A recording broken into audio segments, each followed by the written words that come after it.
Bom dia, boa tarde, boa noite a todos. Meu nome é Thiago Leite, sou educador físico, sou nutricionista. Eu também sou pesquisador do Laboratório de Pesquisa e Inovação em Ciências do Esporte Lapice, que fica localizado na FRJ Macaé. Bom, hoje eu vou conversar com vocês como se dá a conversão no nosso organismo da molécula de glicose, representada ali no brigadeiro, em triacilglicerol, que fica estocado no nosso tecido adiposo branco. Quais são as vias metabólicas que convertem, então, essa glicose em ácido graxo e posteriormente em triacilglicerol. Bom, começando do começo, literalmente, isso aqui é o nosso enterócito, é a célula que absorve os principais monossacarídeos da dieta: galactose, glicose e frutose.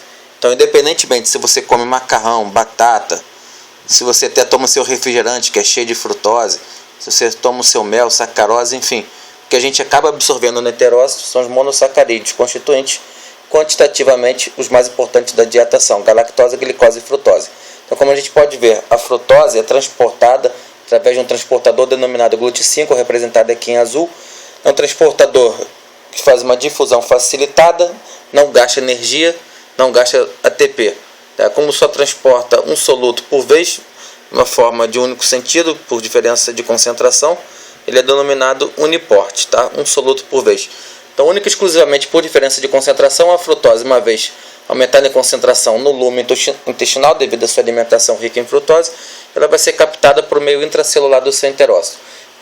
Posteriormente, no GLUT2, representado aqui azul, um outro transportador que não tem tanta especificidade pela frutose como tem o GLUT5, ele acaba transportando tanto a frutose, mas como glicose e galactose também por difusão facilitada, tá? Não gasta energia, não gasta ATP, e aí chega a veia porta, que drena o fluxo sanguíneo do trato gastrointestinal até o fígado, que é o primeiro tecido que vai conseguir metabolizar glicose, galactose e frutose. Então, mostrando aqui rapidamente, né, como já mostrei a questão da frutose, mais da galactose. O que eu falar sobre a galactose, gente, é essencialmente igual para a glicose. Ou seja, a galactose é transportada por um outro transportador denominado SGLT1, aqui também representado em azul.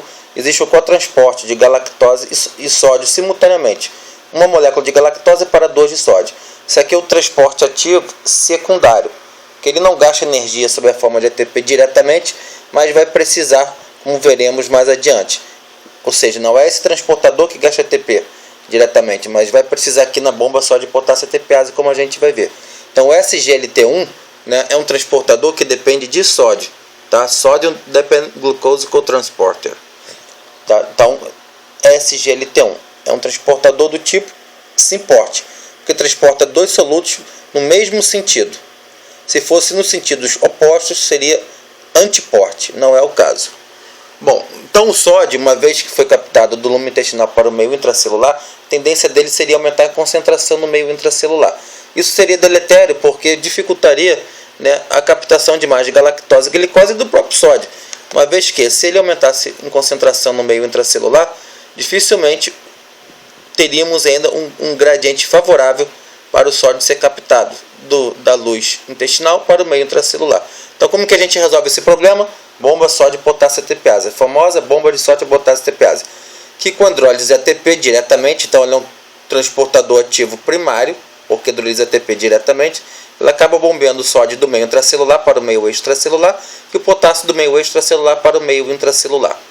E aí resolve o problema do aumento da concentração de sódio no meio intracelular. De fato que o sódio sempre fica baixo no meio intracelular, favorecendo então a captação de glicose e galactose. Tá? Então a glicose é essencialmente a mesma coisa como citado. Bom, aí a glicose chega no seu hepatócito, vai sofrer glicólise, por exemplo, né? Glicólise, eu não vou entrar em detalhe aqui reação por reação, mas na essência são 10 reações enzimáticas, todas ocorrem no citosol, que pega uma molécula de glicose e consegue converter, através de 10 reações enzimáticas, em 2 moléculas de piruvato. Essa molécula de piruvato pode seguir diversos destinos metabólicos. Por exemplo, pode ser convertida em lactato. Perceba que eu não falei ácido lático, é lactato. Pode ser convertida em lactato, acetilcoenzimar, oxalacetato ou até alanina, dependendo da situação metabólica. Enfim, a glicólise, né, que pega uma molécula de glicose então, e converte em lactato, durante a glicólise você tem produção de ATP. Saldo líquido da produção de ATP, 2. E também a produção de NADH na enzima gliceraldeído 3-fosfato desidrogenase.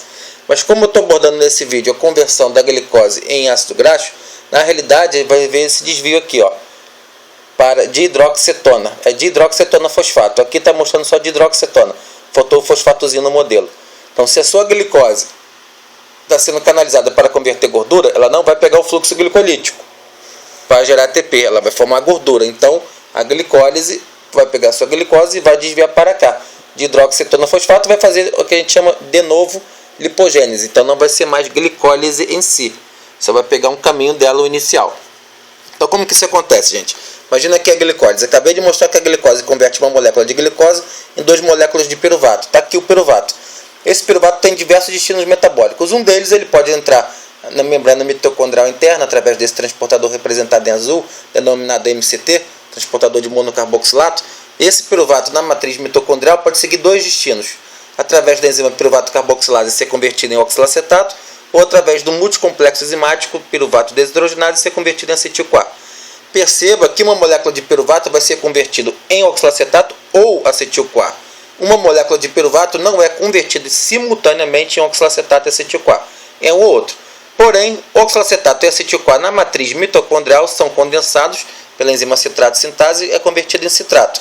Citrato esse que também pela membrana mitocondrial interna tem um transportadorzinho representado em azul que pode ter acesso ao citosol. No citosol tem a enzima citrato liase, que hidrolisa uma molécula de ATP e converte o citrato nos seus constituintes, oxalacetato e acetil-CoA.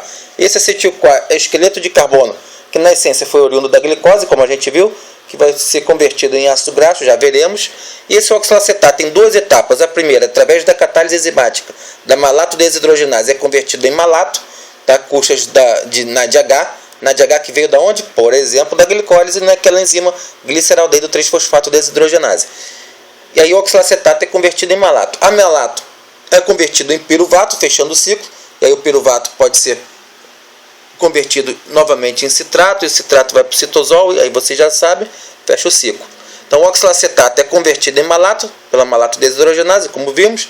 Mas pela enzima málica ele perde CO2, vira piruvato. Mas é o que eu vou chamar a atenção agora. Durante a reação a gente acaba produzindo NADPH. NADPH é importante para poder redutor. Poder redutor para quê?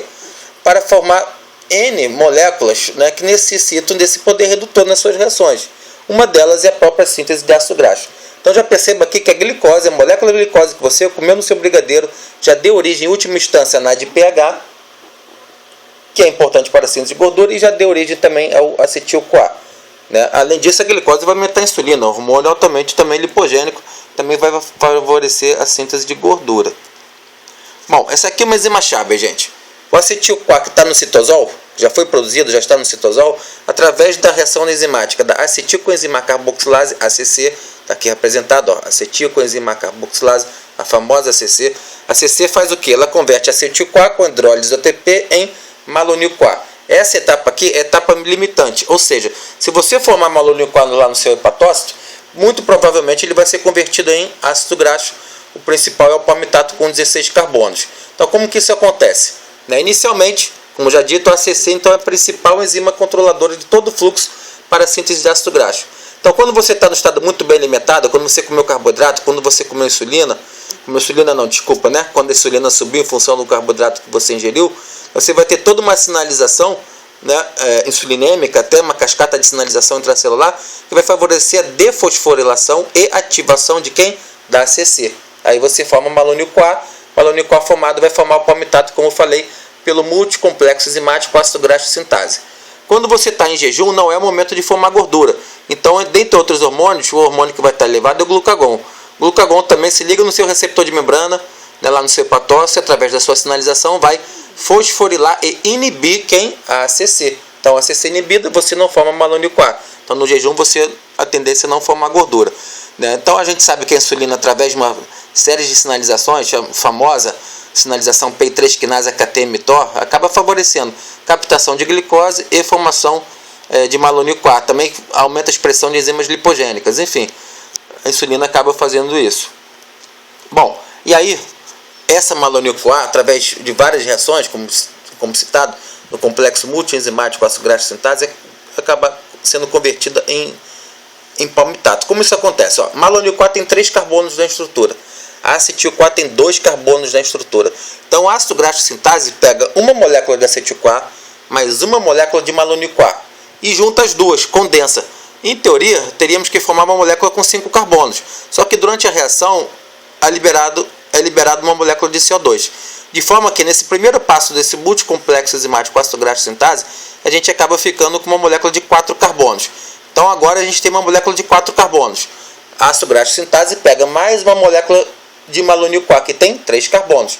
Condensa novamente uma molécula de 4 carbonos mais a malônio-CoA com 3 carbonos, iria formar uma molécula de 7 carbonos. Mas durante o processo perde-se CO2.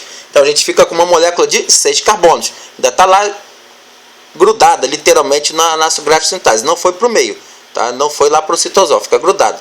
Então a gente tem uma molécula de 6 carbonos. Ácido graxo sintase novamente pega outra molécula de malônio-CoA que tem 3 carbonos. Condensa de novo, 6 carbonos com 3, 9. Mas aí você perde um CO2 durante a reação, fica com uma molécula de 8. Gente, e aí por aí vai. São vários ciclos desses até você formar uma molécula de 16 carbonos, que é o palmitato.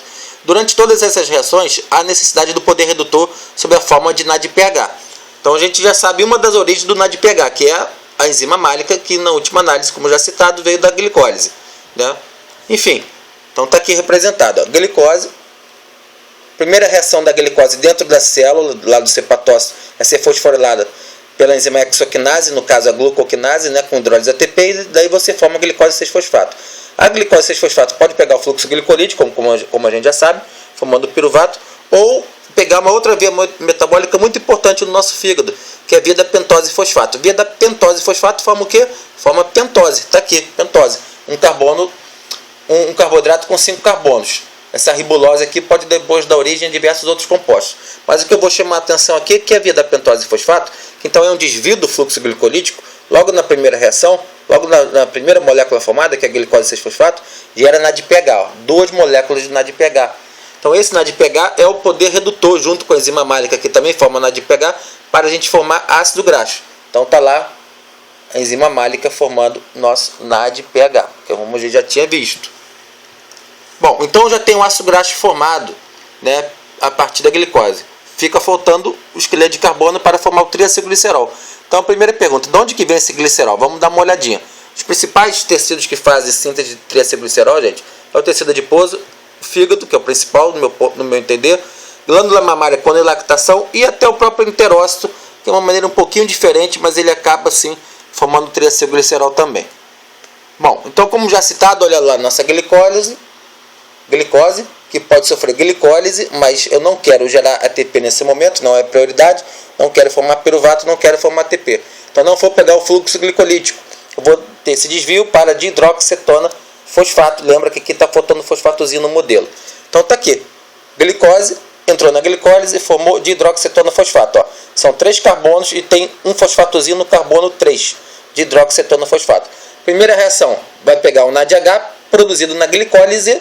Tá vendo? A glicerol do 3-fosfato desidrogenase, enzima que faz isso, na glicólise, pega o NADH mais dihidroxacetona fosfato, junta os dois, reduz a dihidroxacetona fosfato em glicerol 3-fosfato. Então isso aqui é uma molécula-chave para formar o triacilglicerol, glicerol 3-fosfato. Então tem 3 carbonos na estrutura, carbono 1, carbono 2 e carbono 3, e o carbono 3 tem um fosfatozinho, por isso denomina o nome glicerol 3-fosfato.